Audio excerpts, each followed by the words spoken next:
No way. We have a massive new report that has dropped from Shams revealing a huge Celtics trade update surrounding Jaylen Brown and his future in Boston. We're going to dive into exactly what that is and discuss what this means going forward, as well as a few other updates. And folks, things have taken yet another turn. But before we get into it all, if you're part of the percentage who aren't subscribed to the channel, this is the place to be for daily Celtics content. You guys have been absolute beasts with the support, so make sure to continue supporting. Folks, this has been a crazy 24 hours. I mean, a couple hours ago, Kristaps Porziņģis got traded. We had Jrue Holiday get traded yesterday.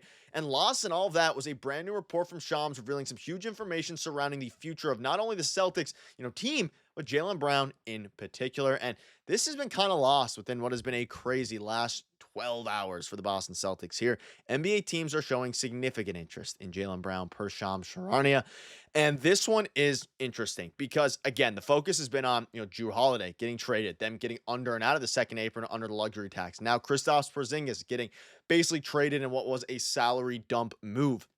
But lost in all that was moments before, the Kristaps Porziņģis trade. Shams came out on the Pat McAfee show, I believe it was, and said that the NBA teams are showing significant interest in Jaylen Brown. And since the Kristaps trade, there's been new reports that have dropped, which we'll dive into here, and make sure to stay till the end to see them all, surrounding guys like Evan Sittery and others, revealing that, hey, there is a real chance that a big deal goes down here. And again, now that they've shed some salary in the Kristaps Porziņģis situation, and of course the Jrue Holiday one, there's less of a need to make a huge, splash. And now if you were to trade Jrue Holiday, or rather Jaylen Brown, it wouldn't be for the sake of clearing salary. It would be for the sake of really switching things up with the team and switching things up with just in general the assets that they have, because we know a lot of teams right now across the NBA are willing to give up assets, according to Shams, for stars. And we saw Desmond Bane. The trade came out of nowhere for 4 first-round picks. We saw the trade from Jrue Holiday to the Trailblazers. Not a lot of rumors linking Jrue to the Trailblazers. And Brad Stevens has been moving in silence the majority of this offseason. I mean, no one really, up until an hour before, saw the Kristaps Porziņģis trade coming to the Atlanta Hawks. But this one is very, very notable. And here was the full quote. So there are multiple teams that have significant interest in Jaylen Brown. The Celtics prefer not to trade Jaylen Brown, but the offers that they are getting right now and the conversations that are going to be had, does it reach that value? And of course, talking about the value of a monster deal. And we've been discussing it on the channel a lot. The only way that the Celtics are going to trade Jaylen Brown is if they get a grandfather offer, like multiple firsts. We have a trade offer to go over in a minute here. Just a ton of deals. And now with a lot of the teams that have started to either, bow out of some trade conversations or have, missed out on some guys. Think like the Spurs and missing out on, I don't think they ever had a proper offer in, but for Kevin Durant, the Desmond Bane trade, there's a lot of different moves that have been going on. Even Jrue Holiday, the teams that were interested in those, type of players.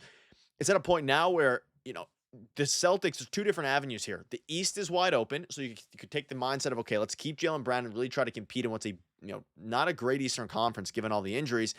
Or you can take the mindset of, okay, the East is so open that other teams are willing to make moves now for, stars and willing to overpay in an attempt to really make a push for the East. And I think it's pretty clear now that the Celtics are not necessarily taking a step back next year, but they're not as all in as they have been, of course, in previous years, given the fact that, Jayson Tatum tore his Achilles. But I don't think, if there's a time for a team to take a step back and have maybe a gap year, not a gap year in the sense of you tank, but you trade Jaylen Brown, you get a ton of assets back, you get some picks in tomorrow's draft even, because that's one of the biggest things within this is that if the Celtics have somebody that they really, really want on their radar, then maybe you go ahead and make a trade for a pick, which we'll dive into in a minute here. But again, Evan Sittery tweeted moments ago saying, there's been big offers and big packages offered to the Celtics. That is still something that is in the cards. You have Brian Windhorst coming out, and of course, talking about Kristaps Porziņģis. That trade has been done, but you can see in the second half of the paragraph, in the middle there, directly in the middle. As for the other two star players, I don't think that Derrick White and Jaylen Brown are going to be, players they want to trade. Having said that, if somebody calls with a gigantic offer, I think they would have to discuss it, and I think they'd be looking at their other supporting players, maybe players like Sam Hauser, they would be looking to do. But as Bobby Marks described, they're probably going to have to make a couple more moves to save this money that they need to save. Now, they did already make the move for, both Kristaps and Jrue Holiday to get under, or out rather, of the second apron.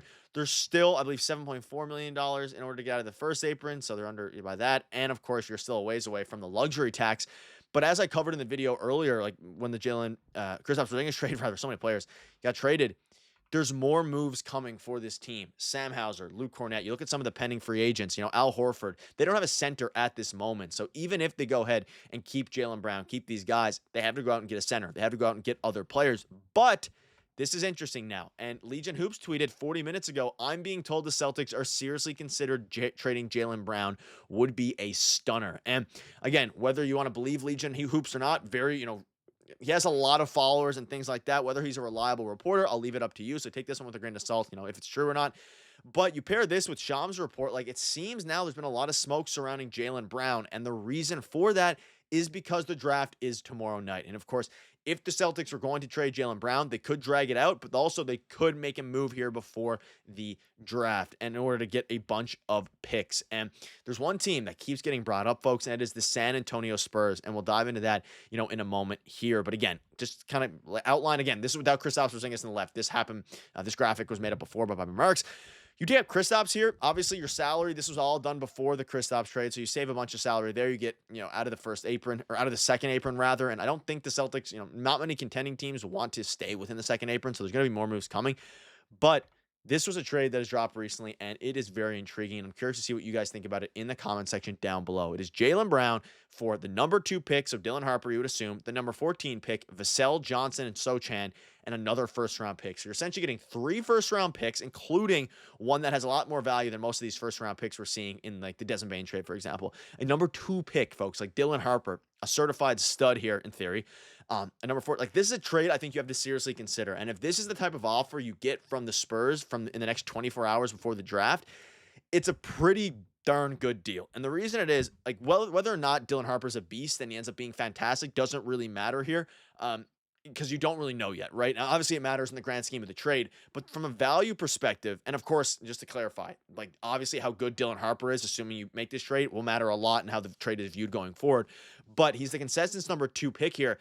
It's a very interesting scenario because Vassell, he's coming off of an injury. He has Spurs fans hold him to a very high standard. Like if you talk to Spurs fans, they're saying that he could be a very serviceable player. And if you're the Celtics, this would allow you to see what you have in Vassell following the injury. See what you have in Keldon Johnson. Jeremy Sochan, a younger guy. Build around Jayson Tatum for the following year while also obtaining another first-round pick, getting off of Jaylen Brown's salary a little bit, number 2 pick in Dylan Harper, and another flyer with the 14th pick. Like, this sets you up for an absolute haul.